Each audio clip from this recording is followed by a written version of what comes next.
saudara, hari ini kita akan teruskan serial khotbah kita dari kitab Daniel. Dan hari ini memasuki Daniel pasal ke-6 ayat 10 sampai 18, terjemahan lain ayat 11 sampai 19, tapi kita membaca bersama-sama. Mungkin Alkitab Indonesia yang saudara punya ayat 10 sampai 18. Mari kita membaca bersama-sama 1, 2, 3. Demi didengar Daniel bahwa surat perintah itu telah dibuat, pergilah ia ke rumahnya. Dalam kamar atasnya ada tingkap-tingkap yang terbuka ke arah Yerusalem.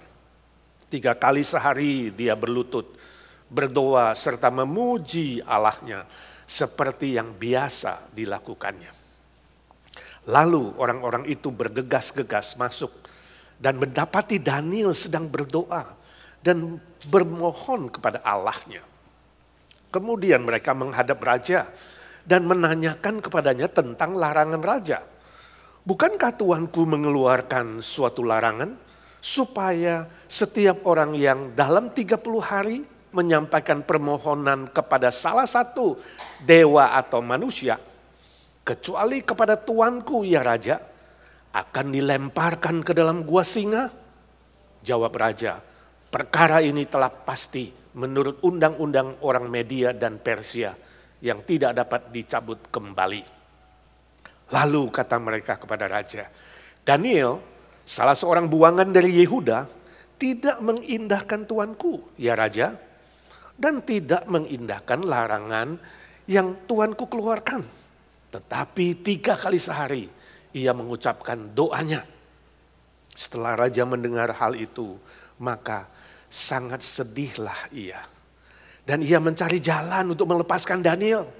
Bahkan sampai matahari masuk, ia masih berusaha untuk menolongnya.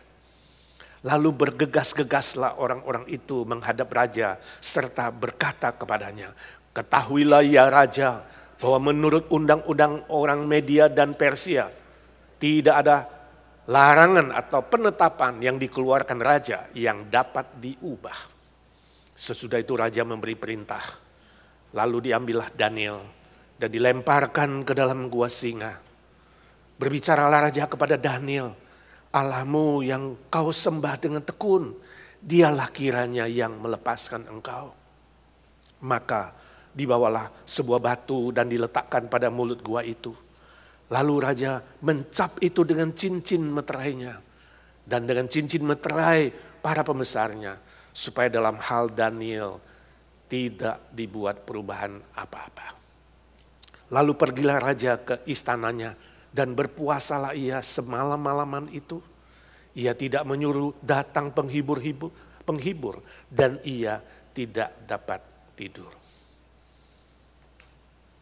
Demikian pembacaan firman Tuhan. Berbahagialah mereka yang membaca, yang mengerti, dan yang melakukan dalam hidupnya. Suatu kali saudara, ada seorang anak kecil, mungkin umur 5 atau 6, datang ke sebuah toko penjual permen. Lalu dia lihat-lihat di toko itu, dia tertarik dengan permen yang warna-warni di rak yang paling tinggi. Lalu dia bilang sama penjaga toko, Pak, saya mau membeli permen yang warna-warni itu 1 ons. Si bapak bilang, baik. Lalu bapak itu pergi, karena tinggi, dia pergi ke belakang toko, ambil tangga, lalu pasang tangga, dia naik ke atas tangga, turunkan toples permen, turun tangga, dia timbang permen 1 ons, kasih kepada anak, kemudian ambil toples lagi, bawa naik tangga, taruh lagi di rak itu, turun tangga, bawa tangga ke belakang toko. Lalu dia kembali ke kerjaannya. Barusan kembali kerjaannya, datang anak kedua, teman dari anak tadi. Om, saya mau beli permen warna-warni itu 1 ons. Si bapak kembali lagi ke belakang rumah, ambil tangga, taruh di situ lagi, naik tangga, turunin toples, permen, timbang permen, kemudian kasih ke anak itu, ambil toples, naik tangga, taruh lagi, turun tangga, bawa tangga ke belakang toko. Kembali ke kerjaannya. Baru kembali, datang anak ketiga. Wah, dia mulai capek. Layani seperti tadi lagi. Begitu selesai, datang lagi anak keempat. Layani lagi, walaupun sedang ngos-ngosan ini. Ketika anak keempat, dia masih di tengah tangga itu, datang anak kelima. Lalu si bapak itu tanya, anakku, kamu juga mau membeli permen warna-warni 1 ons? Tidak, Om.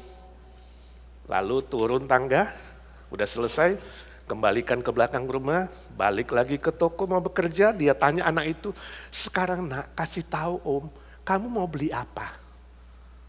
Anak itu bilang, Om, saya mau beli permen warna-warni 1/2 ons saja. Saudara, kalau humor ini sungguh-sungguh kenyataan. Dan saudara adalah seorang penjaga toko itu. Saya tanya, reaksimu apa? Marah? Kesel? Atau mengeluarkan kata-kata yang tidak sopan? Saudaraku, seringkali pencobaan atau ujian datang dalam hidup kita itu bertubi-tubi, saudara. 1 kali, 2 kali, 3 kali, 5 kali, 10 kali, bertubi-tubi. Izinkan saya tanya, ketika Tuhan izinkan cobaan atau ujian atau tantangan atau persoalan datang ke dalam hidupmu, berseri saudara, datang dan pergi, apa reaksimu? Apa responmu? Kamu kesel, kamu marah, kamu teriak sama Tuhan, kamu mulai ragu, mulai takut, dan mulai goyah imanmu. Atau kamu tetap tegar dan kuat. Itu yang terjadi pada Daniel, saudaraku. Para pejabat yang jahat itu, orang-orang Babel, sudah sukses, nampaknya sukses ketika meyakinkan Raja Darius membuat larangan untuk berdoa dan menyembah kepada Allah lain atau dewa lain selain raja selama 30 hari. Dan itu dimeteraikan. Ya saudara, kalau sudah dimeteraikan, kita sudah pelajari minggu lalu, berarti larangan itu tidak boleh diubah oleh siapapun, termasuk raja.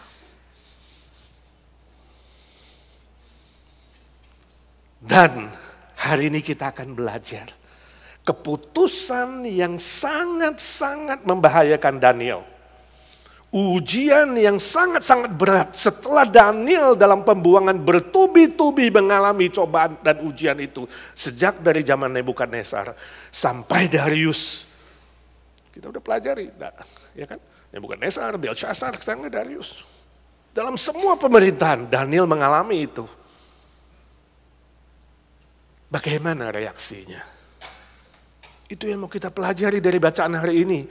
Bagaimana Daniel merespon terhadap ujian yang bertubi-tubi itu. Sehingga dia boleh lulus dengan baik. Garansi sukses lulus ujian diperoleh oleh Daniel. Dan hari ini kita mau belajar hal yang sama. Bagaimana memiliki garansi sukses. Dijamin pasti berhasil kalau ujian itu datang. 2 rahasia. Yang pertama, berdoa dan beribadah kepada Tuhan. Ayat 11 sangat jelas. Daniel mendengar tentang larangan itu. Dia segera pulang. Pulang ke rumahnya dan dia berdoa dan beribadah kepada Tuhan. Daniel tidak merespon dengan negatif. Dia tidak marah. Dia tidak kesel. Dia tidak segera menghadap raja dan kemudian tanya Darius, kenapa kamu buat larangan ini tanpa konsultasi dengan saya? Bukankah saya wakilmu yang paling tinggi di atas dari semua 120 pejabat lainnya? Daniel tidak lakukan itu. Ujian datang tidak membuat dia menjadi takut dan gentar kemudian berusaha dengan usaha apapun dari manusia untuk menyelesaikan masalah. Tidak. Dia datang kepada Tuhannya. Dia berdoa, dia berlutut, dia memuji Tuhan, dia menyembah Tuhan seperti yang biasa dia lakukan. 1 hari 3 kali. Ini kebiasaan orang Yahudi ya. Pagi, siang, sore, 3 kali berdoa kepada Tuhan. Menyembah Tuhan tanpa bosan, tanpa jenuh. Dia datang mencari Tuhan, menyampaikan masalahnya kepada Tuhan. Nah ini beda dengan manusia ya. Seringkali kalau masalah datang kita teriak siapa dulu? Cari manusia dulu, betul nggak? Kita lupa Tuhan nanti terakhir, last exit. Kalau semua udah gak bisa tolong, baru cari Tuhan. Terbalik, Daniel cari Tuhan dulu. Firman Tuhan mengatakan dia menghadap Yerusalem di atas lotengnya, buka tingkap-tingkap langit. Saudara, ini tidak mengajar kita kalau setiap kali berdoa harus menghadap Yerusalem, bukan.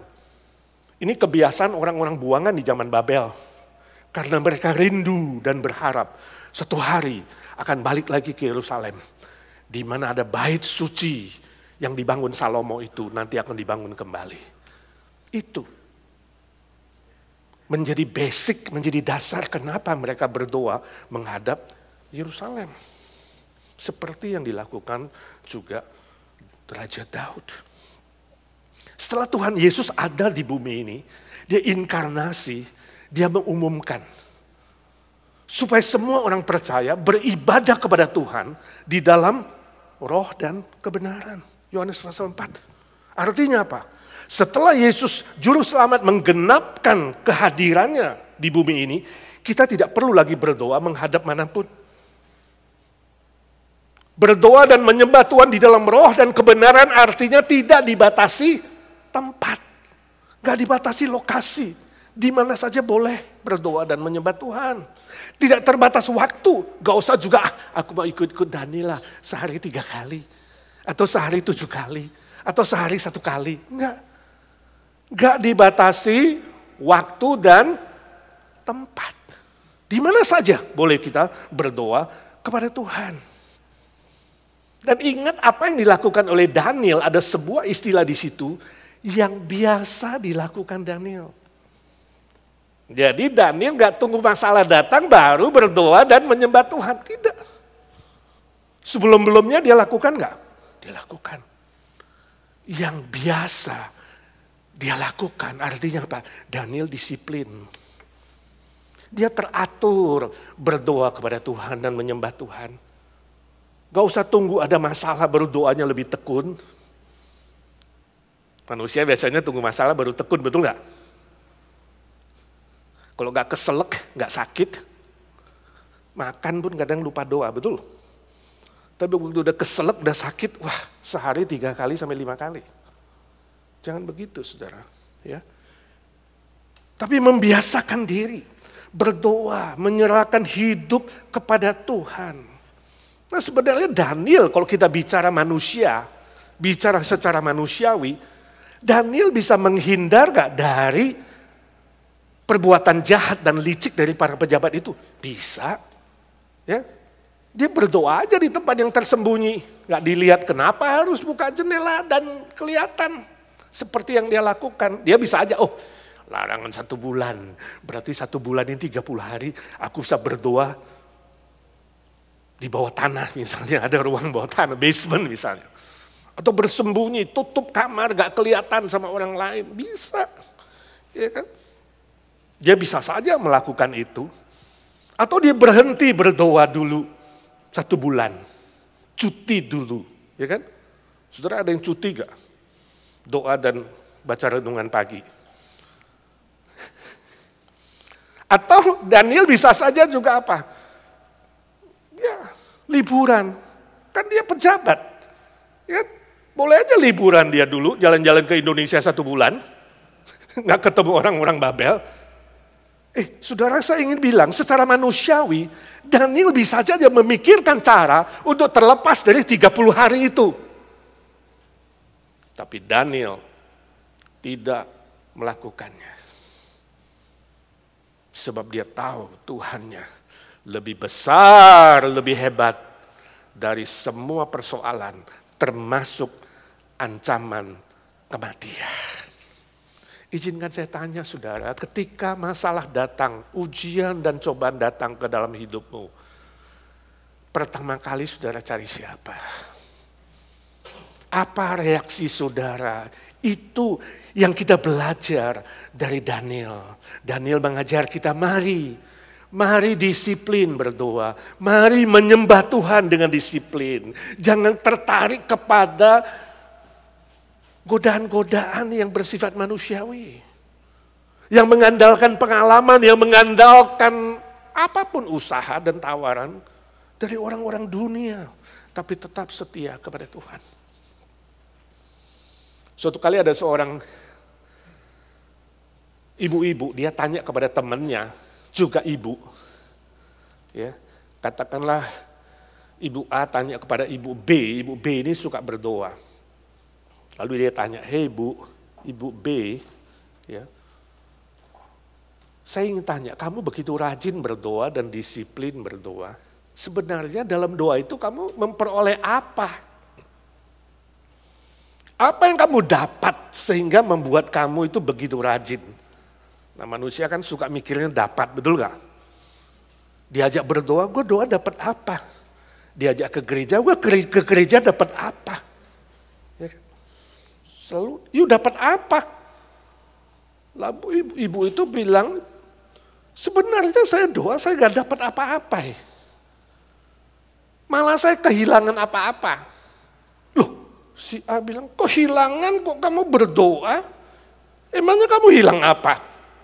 Nah, kalau saya berdoa itu yang hilang, kata ibu itu, kekhawatiran hilang, ketakutan hilang, ya kan? Keserakahan hilang, kedagingan hilang, kebencian hilang. Pokoknya semua hal-hal yang negatif lah itu hilang. Nah, kalau yang negatif itu hilang, berarti Tuhan gantikan dengan yang positif, yang baik. Saya jadi tenang dan siap. Apapun kata Tuhan, apapun keputusan Tuhan, hatiku tenang dan siap. Bagus gak ilustrasinya? Bagus ya. Saudara merasa gitu gak kalau doa? Nah, izinkan saya tanya, ketika saudara doa, bagaimana sikap hati saudara dan isi doa saudara? Ingat, doa bukan sekedar meminta loh. Doa bukan sekedar, bukan hanya minta, kadang memerintah Tuhan. Kadang ada orang yang doa perintah Tuhan kan. Tuhan dibentak-bentak, diteriak-teriakin, ya kan. Ada juga yang mengancam Tuhan. Awas ya Tuhan, saya udah doa 2 tahun ya. Kalau akhir tahun ini tidak dapat jodoh, goodbye IGNC. Berarti IGNC gak ada calon buat gue. Jangan ngancam saudara. Ya, berdoa bukan mengancam Tuhan, memerintah Tuhan atau hanya minta-minta seperti pengemis, tidak. Tapi berdoa adalah sebuah penyerahan yang total. 100% komitmen dan penyerahan kepada Tuhan, berserah penuh tanpa mempertanyakan kebijakan Tuhan. Tanpa meragukan kebaikan Tuhan. Tanpa mempertanyakan waktu Tuhan dan otoritas Tuhan. Oh, ini sulit. Ya memang sulit saudara. Tapi bisa. Sebab Daniel memberi kita contoh seperti itu. Saya ingin saudara bayangkan Daniel. Dan coba memposisikan diri saudara seperti Daniel. Yang menerima ancaman seperti itu. Kira-kira pikirannya bagaimana? Dia tetap tenang nih. Kira-kira hatinya bagaimana? Hatinya nggak khawatir. Sikapnya bagaimana? Tingkah lakunya bagaimana? Semua baik dan benar. Ada sopan santun. Perkataan dan tingkah lakunya itu tetap baik dan benar. Tidak ada satu catatan pun Daniel marah-marah dan kemudian mengeluarkan perkataan yang tidak benar. Nggak ada. Sulit memang, tapi bisa. Sebab apa? Sebab dimampukan oleh Roh Kudus. Roh yang tinggal di dalam jiwa Daniel. Dan Roh Kudus yang sama yang tinggal dalam hatimu dan hatiku akan memampukan itu. Amin. Penyerahan 100%. 100%. Tanpa ragu, tanpa khawatir, tanpa tanya kenapa, bagaimana, atau apa-apaan. Jangan lakukan kepada Tuhan. Amin. Yang kedua yang dilakukan oleh Daniel, merespon pencobaan dan ujian yang sangat berat ini, dia hadapi ujian itu bersama Tuhan. Artinya dia mengajak Tuhan bersama dia, bukan mengajak yang lain. Ya. Ayat 13 sampai 14, para pejabat itu segera bertemu raja, melaporkan soal Daniel. Daniel orang buangan dari Yahudi itu. Pakai istilah begini, istilah yang sedikit ya, meremehkan, menghina, mengejek, mendiskriminasi Daniel. Daniel itu sebenarnya bos mereka secara status dan jabatan. Karena dia pemimpin dari seluruh pejabat-pejabat di Babel. Tapi mereka bilang apa? Orang Yahudi, orang buangan itu sudah melanggar titahmu. Sebuah penghinaan sebenarnya. Oh, raja jadi sedih, ayat 15, sedih. Artinya apa? Raja ternyata di pihak siapa? Daniel. Dia sayang Daniel. Daniel pasti wakilnya yang sangat-sangat efektif, sangat produktif, sangat pintar, sangat jujur, sangat bersih, sangat baik dan benar. Sehingga orang kesayangan dia sekarang terancam kematian. Harus dilemparkan ke dalam gua singa. Oh, pasti raja sangat-sangat sedih. Lalu firman Tuhan mengatakan dia cari cara bagaimana menolong Daniel. Dia sadar dia terperangkap oleh kejahatan dan kelicikan dari semua pejabat-pejabat Babel yang bebal itu. Saya nggak tahu cari cara bagaimana. Gak disebutkan. Tapi kita bisa memikirkan sebagai raja mungkin dia akan berusaha cari siapa ahli hukum. Ahli hukum siapa yang bisa menolong Daniel. Secara hukum bisa gak Daniel dilepaskan atau ditunda paling tidak untuk eksekusi hukuman.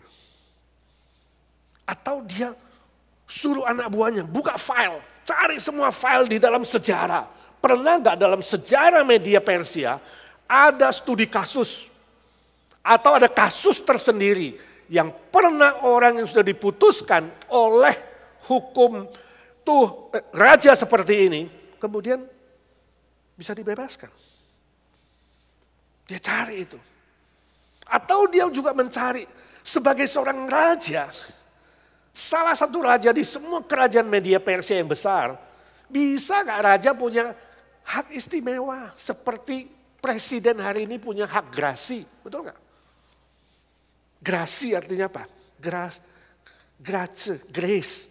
Apakah raja punya hak istimewa kasih grace, anugerah kepada Daniel sehingga dia boleh bebas? Oh, Darius mencari segala macam cara dan cara-cara lain. Tapi firman Tuhan mengatakan sampai matahari terbenam. Dia masih berusaha tapi gagal. Semakin sedih hatinya. Para pejabat yang licik itu sudah tahu. Dan tiba sore hari dia datang mengatakan, Raja, istilah bergegas-gegas berarti bersepakat. Laksanakan larangan itu. Oh, mereka dengan kasar mendesak. Dengan kasar berbicara kepada raja. Dengan lantang. Laksanakan. Lemparkan Daniel ke dalam gua singa. Sebab undang-undang media Persia yang sudah dimeteraikan tidak bisa diubah. Oh, saya gak bayangkan dan saya ingin sudah bayangkan betapa tegangnya saat itu di istana. Dalam komunikasi para pejabat dan raja negosiasi yang sangat-sangat berat.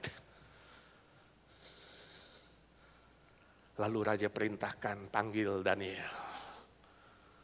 Bayangkan Daniel datang. Dia bicara masih yang positif. Saya bisa imajinasi bagaimana Daniel menghadap raja. Wajahnya tidak pucat. Matanya tetap bersinar. Senyum masih ada di bibirnya. Seperti biasa dia menghadapi raja dengan tenang. Dia menghibur Darius sang raja. Di tengah-tengah ancaman kematian, dia menghibur Darius. Jangan khawatir rajaku. Tuhan Allahku yang maha tinggi. Dia sanggup menolong aku. Kalau Tuhan mau lakukan mujizat, dia bisa lakukan mujizat seperti zaman Sadrak, Mesak, dan Abednego. Tapi kalau Tuhan pun tidak lakukan mujizat, jangan khawatir raja. Aku siap dan tenang menghadapi bersama Tuhanku. Itu sebabnya raja bereaksi kemudian. Oh Daniel, kiranya Allah yang kau sembah itu. Kiranya Allah yang maha tinggi yang kau sembah itu menolong kamu. Daniel mengatakan, oke. Daniel dilemparkan ke dalam gua singa. Raja sedih. Raja susah, dia belasungkawa. Karena hatinya masih ragu. Pikirannya masih takut. Daniel kesayanganku. Bagaimana kalau dia dilahap oleh singa-singa yang lapar? Dia gak bisa makan. Ini bukan doa puasa. Di sini disebutkan berpuasalah dia. Bukan berpuasa karena dia doa puasa. Dia gak bisa makan, gak ada nafsu. Dia sedih, dia stres, dia depresi, dia gak mau dihibur. Siapapun dia gak mau, dia mau sendirian. Ini Darius. Dia menyesal. Menyesal kenapa saya bodoh, kenapa saya ceroboh, kenapa saya lakukan. Surat larangan ini saya tulis menurut para pejabat yang jahat itu. Dia menyesali keputusan dan kebodohannya. Saudaraku, apa yang dilakukan oleh Darius dengan ceroboh, dengan bodoh, salah langkah, blunder, jangan ditiru. Sebelum kau membuat keputusan yang sangat-sangat penting, ingat, jangan kamu lalai, jangan kamu buru-buru. Pada saat kamu tidak bisa mengambil keputusan, belajar bertenang diri di hadapan Tuhan dan berdoa. Jangan mengambil keputusan yang buru-buru. Yang mengandalkan otakmu saja, tidak mengandalkan Tuhan, tidak melakukan bersama dengan Tuhan. Seringkali kelalaian, kecerobohan, dan kebodohan terjadi. Jangan ikut Darius. Tapi penyesalan dari Darius ketika berbuat kesalahan, dia sadar. Dia mohon, kalau boleh, Tuhannya Daniel yang maha tinggi itu bekerja dan menolong. Ini boleh ditiru, saudara. Kalau saudara sempat berbuat salah, berbuat lalai, berbuat ceroboh, berbuat bodoh dalam hidupmu, menyesallah, bertobatlah. Minta Tuhan mengampunimu. 1 Yohanes pasal 1 ayat 8 dan 9 firman Tuhan mengatakan, barang siapa yang mengaku dosanya, datang kepada Tuhan, maka Tuhan Allah adalah Allah yang setia dan adil, akan mengampuni kamu dan membersihkan kamu dan memulihkan kamu. Amin. Kalau berbuat salah, cepat-cepat berubah. 1, 2, 3. Kalau berbuat salah, cepat-cepat berubah. Ngomong sama Tuhan. Ini sangat-sangat penting. Sehingga Tuhan memulihkan kembali. Suatu hari saudara, ada seorang profesor di sebuah universitas. Dia disebut dengan profesor misterius. Karena dia agak aneh. Setiap masuk ke ruang kelas, dari kantong jasnya, dia keluarkan sebuah bola tenis. Dia jalan ke papan tulis, dia taruh bolnya, lalu dia ngajar. Habis ngajar, selesai, dia balik lagi, dia ambil bolanya, masukkan lagi kantongnya, dia keluar. Seolah-olah itu teman baiknya yang menemani dia mengajar. Nggak ada yang tahu kenapa dia lakukan itu. Misterius, aneh. Tiap hari datang masuk ke kelas, ambil bola tenis dari kantongnya, taruh di papan tulis. Lalu dia mengajar, selesai dia bawa pulang. Tiap hari, nggak ada yang bisa tahu. Dia pernah cerita, nggak ada yang berani tanya. Sampai suatu hari saudara, ketika waktu dia mengajar itu, ada seorang mahasiswa ketiduran. Bahkan ada ngorok juga karena begadang kali ya. Si profesor datang ke situ, ambil bolanya, dia deketin mahasiswa itu, tung, kepalanya, kaget mahasiswa itu, bangun. Dia ambil bolanya lagi, taruh di situ. Mengajar. Besoknya masuk ke kelas, sama, dia keluarin bolanya, dia taruh di situ, dan mulai hari itu tidak ada mahasiswa yang ngantuk sampai selesai semester.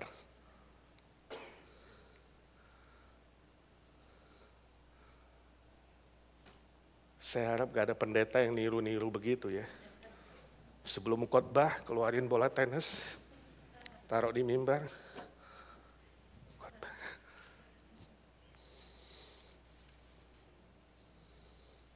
Ini sebuah ilustrasi saudara, tapi memberi kita pelajaran. Ya, memberi kita pelajaran yang sangat penting. Ketika cobaan dan ujian datang dalam hidup saudara, jangan lengah, jangan lalai, jangan ketiduran, jangan kompromi dengan tawaran kiri dan kanan, jangan. Jangan melakukan kecerobohan dan kebodohan, jangan. Tapi berjaga-jaga, waspada, selalu sadar, selalu ingat firman Tuhan, selalu pegang firman Tuhan dengan teguh. Baru saudara akan digaransi pasti lulus ujian dengan baik, dengan baik.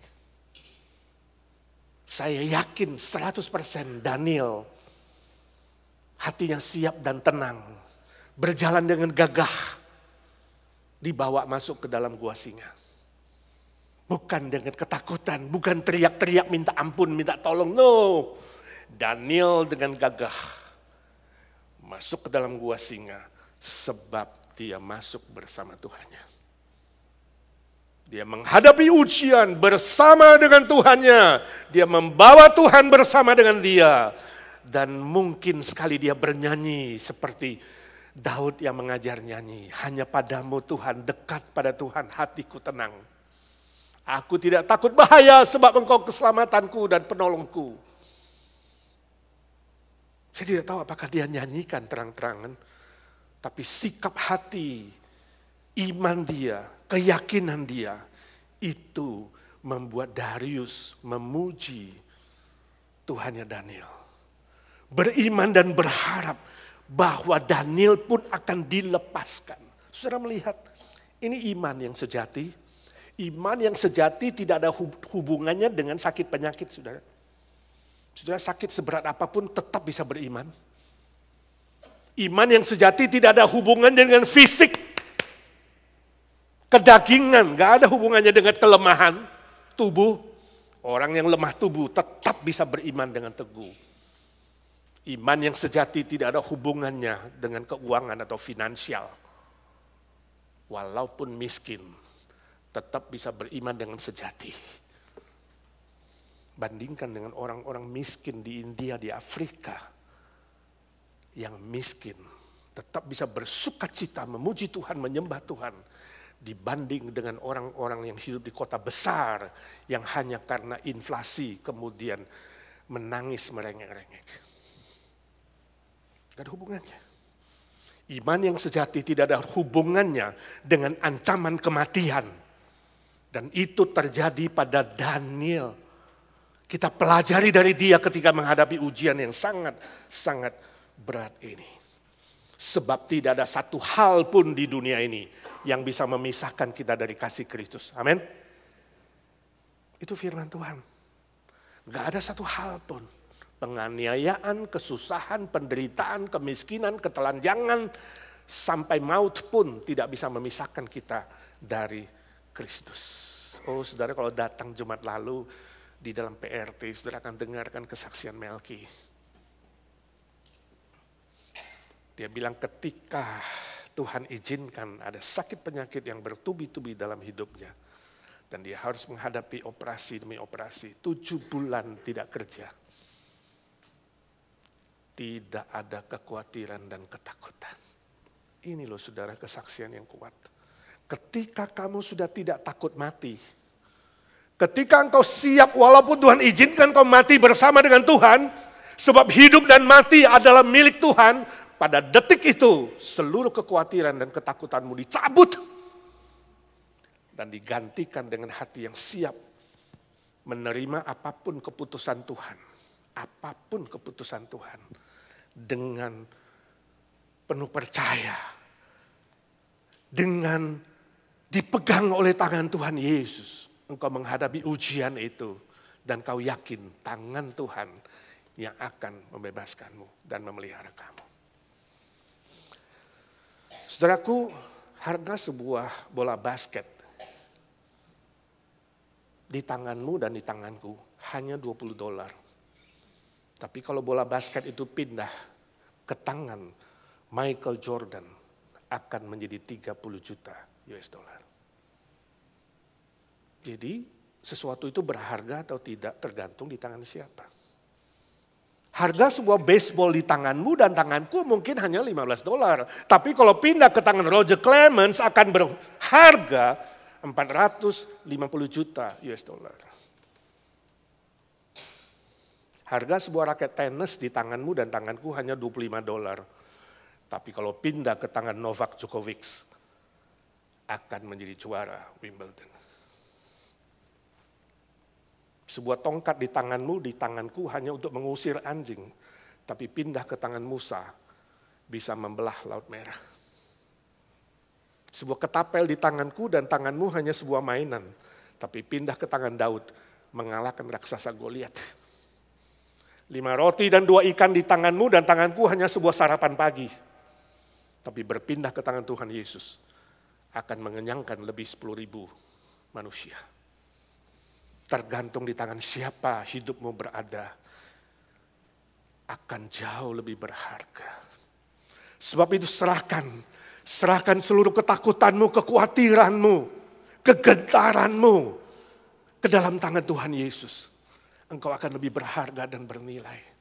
Juga serahkan semua cita-citamu, harapanmu, keluargamu, bisnismu, pekerjaanmu, semua yang kamu punya. Serahkan ke dalam tangan Tuhan Yesus, engkau akan melihat keajaiban. Garansi sukses lulus ujian ada di tanganmu. Kalau seluruh hidupmu kamu taruh di tangan Tuhan Yesus. Amin. Sebab itu setialah dan disiplinlah di dalam doa, di dalam beribadah, di dalam menyembah dan memuji Tuhan. Apapun yang terjadi. Amin. Apapun yang terjadi. 1, 2, 3. Apapun yang terjadi.